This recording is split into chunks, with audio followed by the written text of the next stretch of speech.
Hello, ఏంది? మీరు amount వేసినారా?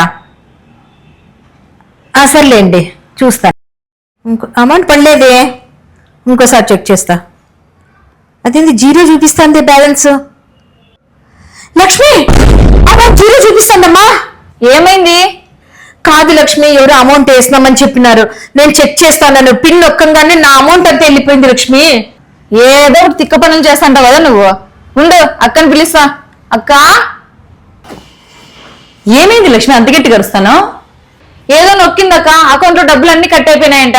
అన్ని ఇట్లా పనులే చేస్తుంది. ఏం చేస్తావక్క? ఏం లేదు మహి, ఎవడో అమౌంట్ వేస్తాను రిటర్న్ కొట్టండి అంటే ఫోన్ పే ఓపెన్ చేస్తాను, మొత్తం అమౌంట్ అంతా పోయింది మహి. అయ్యో, ఇది పెద్ద స్కామ్ అక్క. సేమ్ నీకు వచ్చినట్టుగానే ఫస్ట్ ఏం చేస్తారు, అయ్యో మేము పొరపాటుగా అమౌంట్ వేస్తామండి చెక్ చేసుకోండి అంటారు. మనం ఏం చేస్తాం, మాత్రంగా పిన్ నొక్కేసి చెక్ చేసుకుంటాం. ఆ పిన్ వాళ్ళు హ్యాక్ చేసి మన అమౌంట్ ని జీరో బ్యాలెన్స్ చేస్తారు. ఇది లేటెస్ట్ స్కామ్ అక్క. మరి ఎట్లా దీనికి పరిష్కారము? అంతేనా, ఇంకా డబ్బులు పోవాల్సిందేనా? అందుకే మరి ఇమీడియట్ గా ఏది పడితే అది నొక్కకూడదు.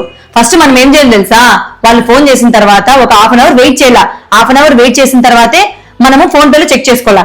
ఇంకొకటి ఏమంటే రాంగ్ పిన్ ఎంటర్ చేయాలి. రాంగ్ పిన్ ఫస్ట్ ఎంటర్ చేసిన తర్వాత మళ్ళీ నెక్స్ట్ రైట్ పిన్ ఎంటర్ చేసి అప్పుడు చెక్ చేసుకోవాలి. ఏదైనా సరే మనం కోసం వెయిట్ చేయాలి. సరే పొదాం పాండి, ఇప్పుడు ఎందుకు వెయిట్ చేస్తున్నారు? 1930 కంప్లైంట్ ఇచ్చి సైబర్ పోలీస్ దగ్గర పోయి మనం రిపోర్ట్ ఇద్దాము. మీరు కూడా నండి ఇలాంటి సైబర్ నేరాలకు గురి కాకండి. రాంగ్ పిన్ ఎంటర్ చేయండి, లేదంటే హాఫ్ అన్ అవర్ వెయిట్ చేయండి. ఒకవేళ మీరు బాధితులైతే 1930 కంప్లైంట్ ఇచ్చి సైబర్ పోలీసుని ఆశ్రయించండి.